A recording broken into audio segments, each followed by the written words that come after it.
Point number 3 വളരെ important ആയിട്ടൊരു ടോപ്പിക്കാണ്, നിങ്ങൾ കേട്ടിരിക്കാൻ വകുപ്പില്ലാത്തൊരു ടോപ്പിക്കാണ്. ബിഹേവിയറൽ ഫൈനാൻസ് അണ്ടർസ്റ്റാൻഡ് ചെയ്യുക എന്നുള്ളത്. Understand behavioural finance. സോ എന്താണ് ബിഹേവിയറൽ ഫൈനാൻസ്? നമ്മുടെ ഫൈനാൻസ് ഫീൽഡും സൈക്കോളജി ഫീൽഡും തമ്മിൽ ബന്ധിപ്പിച്ച ഒരു സ്റ്റഡിയാണ് ബിഹേവിയറൽ ഫൈനാൻസ്. എന്താണ് ഈ സ്റ്റഡി കണ്ടുപിടിക്കുന്നത്? Human emotions and cognitive bias എങ്ങനെ ഇൻവെസ്റ്റ്മെന്റ് ഡിസിഷൻസിനെ അഫക്റ്റ് ചെയ്യുന്നു എന്നുള്ളത് കണ്ടുപിടിക്കലാണ് ഈ സ്റ്റഡിയുടെ ഒരു പർപ്പസ് തന്നെ. നമുക്ക് മെയിൻ ഫോക്കസ് നമുക്ക് മനസ്സിലാക്കാം. എന്തുകൊണ്ട് ആളുകൾ ഇറസ്പോൺസിബിൾ ഫൈനാൻഷ്യൽ ഡിസിഷൻസ് എടുക്കുന്നു ഡിസ്പൈറ്റ് ഹാവിങ് പെർട്ടിനന്റ് ഇൻഫർമേഷൻ. അതായത് ഒത്തിരിയധികം ഫൈനാൻഷ്യൽ ഇൻഫർമേഷൻ ഉണ്ട് നമ്മുടെ ചുറ്റും. എന്തുകൊണ്ട് ആളുകൾ ഇറസ്പോൺസിബിൾ ഫൈനാൻഷ്യൽ ഡിസിഷൻസ് എടുക്കുന്നു, എന്തുകൊണ്ട് ഫ്രോഡ് തനത്തിലെല്ലാം പറ്റിപ്പോകുന്നു എന്നുള്ള ഒരു ഫോക്കസ് ആണ് ഈ സ്റ്റഡി മെയിനായിട്ട് ചെയ്യുന്നത്.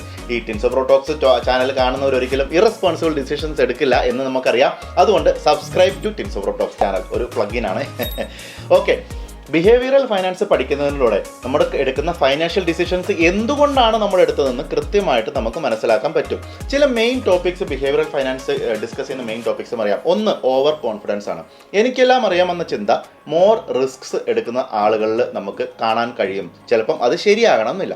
അതുപോലെ തന്നെ കൺഫർമേഷൻ ബയാസ്. കൺഫർമേഷൻ ബയാസ് എന്ന് പറഞ്ഞാൽ നമുക്ക് നോൺ ആയിട്ടുള്ള ഇൻഫർമേഷൻസിനെ മാത്രം ബേസ് ചെയ്തുകൊണ്ട് ഡിസിഷൻസ് എടുക്കുക എന്ന് പറയുന്നത്. അതായത് വളരെ നാരോ മൈൻഡഡ് ആയിരിക്കും അവരുടെ ചിന്താഗതി. ചില നമ്മുടെ ഓൾഡർ ജനറേഷൻസിനോടൊക്കെ നമ്മൾ സ്റ്റോക്ക് മാർക്കറ്റിൽ ഇൻവെസ്റ്റ് ചെയ്യുക എന്ന് പറഞ്ഞാൽ തന്നെ അവർക്കൊരു പേടിയാണ് അത് ഇൻവെസ്റ്റ് ചെയ്യുന്നത്. ഓക്കെ, FD മതി, അത് മതി എന്നുള്ള ആറ്റിറ്റ്യൂഡുകളായിരിക്കും. ഇതിനെയാണ് കൺഫർമേഷൻ ബയാസ് എന്ന് പറയുന്നത്.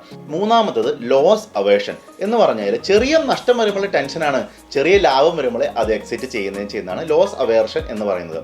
ആങ്കറിങ് എന്ന് പറഞ്ഞു കഴിഞ്ഞാൽ നമ്മുടെ ഇനീഷ്യൽ ഇൻഫർമേഷൻ, നമുക്ക് കിട്ടിയ ഇൻഫർമേഷൻ വെച്ച് മാത്രം നമ്മുടെ ഡിസിഷൻസ് എടുക്കുന്നത്. അതായത് ഒരാൾ എന്തെങ്കിലും പറഞ്ഞു കഴിഞ്ഞാൽ ആ ഇൻഫർമേഷനെ ബേസ് ചെയ്ത് മാത്രം ഡിസിഷൻസ് എടുക്കുന്നതിനാണ് ആങ്കറിങ് എന്ന് പറയുന്നത്. Heard mentality. നമ്മുടെ പിയേഴ്സ്, നമ്മുടെ കൂട്ടുകാർ, നമ്മുടെ നാട്ടുകാരെല്ലാവരും എടുക്കുന്ന ഡിസിഷൻ മാത്രം നമ്മൾ എടുക്കുന്നു. എല്ലാവരും ചെയ്യുന്നു, ഞാനും ചെയ്യുന്നു എന്നുള്ള മെൻറ്റാലിറ്റിയും അത്ര ശരിയുള്ള മെൻറ്റാലിറ്റി അല്ല. റീസൻസി ബയാസ്, അതായത് റീസെൻ്റ് ആയിട്ട് വന്ന ഇൻഫർമേഷൻ കൊണ്ട് മാത്രം നമ്മൾ തുടർന്നുള്ള നമ്മുടെ ഡിസിഷൻ മേക്കിങ്ങിനെ അഫക്റ്റ് ചെയ്യുന്നു. അതുകൊണ്ട് നമ്മൾ തുടർന്നുള്ള ഡിസിഷൻ എടുക്കുന്നു. ഫോർ എക്സാമ്പിൾ, റീസെൻ്റ് ആയിട്ട് മാർക്കറ്റ് ക്രാഷായി, എല്ലാവരും SIP നിർത്തി. അയ്യോ, മാർക്കറ്റ് ക്രാഷായി, SIP ഞാൻ ചെയ്യുന്നില്ല എന്ന് പറയുന്നത് ശരിക്കും ഒരു റോങ് ആയിട്ടുള്ള ഒരു തീരുമാനമാണ്. അത് ഈ റീസൻസി ബയാസ് കൊണ്ടാണ് വരുന്നത്. നമുക്ക് പ്രാക്ടിക്കൽ ടിപ്സ് നോക്കാം. എങ്ങനെയാണ് ഈ മേലെ പറഞ്ഞ സംഭവങ്ങളായിട്ട് നമ്മൾ എസ്കേപ്പ് ചെയ്യുന്നത്, എങ്ങനെ സ്മാർട്ടായിട്ട് നമ്മുടെ സെൽഫ് അവയർനെസ് നമുക്ക് ഇൻക്രീസ് ചെയ്യാം. ഒന്നാമത്തെ പോയിന്റ്, നമ്മുടെ ഇമോഷൻസ് നമ്മുടെ ഇൻവെസ്റ്റ്മെന്റ് ഡിസിഷൻസിനെ അല്ലെങ്കിൽ ഫൈനാൻഷ്യൽ ഡിസിഷൻസിനെ അഫക്റ്റ് ചെയ്യുന്നുണ്ടോ എന്ന് ചെക്ക് ചെയ്യുക. അതായത് ഫോർ എക്സാമ്പിൾ, ഒരു ബിഗ് ടിക്കറ്റ് പർച്ചേസ് ഒക്കെ വരുവാണെങ്കിൽ wait for 72 hours before you make the big decision. അതുപോലെ തന്നെ സീക്ക് ഡൈവേഴ്സ് പെർസ്പെക്റ്റീവ്സ്.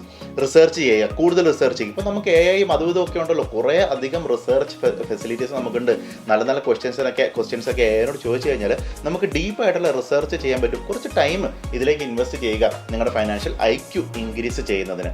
നിങ്ങൾ കുറേ അധികം ഡാറ്റ എടുക്കുക to take critical financial decisions. Also discipline strategies implement ചെയ്യുക. അതായത് SIPs ഇംപ്ലിമെൻറ്റ് ചെയ്യുക, സ്റ്റോപ്പ് ലോസ് ഇംപ്ലിമെൻറ്റ് ചെയ്യുക, ലോങ് ടേം പെർസ്പെക്റ്റീവ് വയ്ക്കുക. അതുപോലെ തന്നെ നിങ്ങളുടെ പ്രോഗ്രസ് മോണിറ്റർ ചെയ്യുക. Always monitor your progress. ഈ 4 കാര്യങ്ങൾ ചെയ്തു കഴിഞ്ഞാൽ പ്രാക്ടിക്കലായിട്ട് നമുക്ക് നമ്മുടെ ബിഹേവിയറൽ ഫൈനാൻസിനെ നമുക്ക് കറക്റ്റായിട്ട് അണ്ടർസ്റ്റാൻഡ് ചെയ്യാൻ പറ്റും. നമ്മുടെ ഇമോഷൻസിനെയും അതുകൊണ്ട് നമ്മൾ എടുക്കുന്ന ഫൈനാൻഷ്യൽ ഡിസിഷൻസിനെയും നമുക്ക് ചെക്ക് ചെയ്യാനും പറ്റും.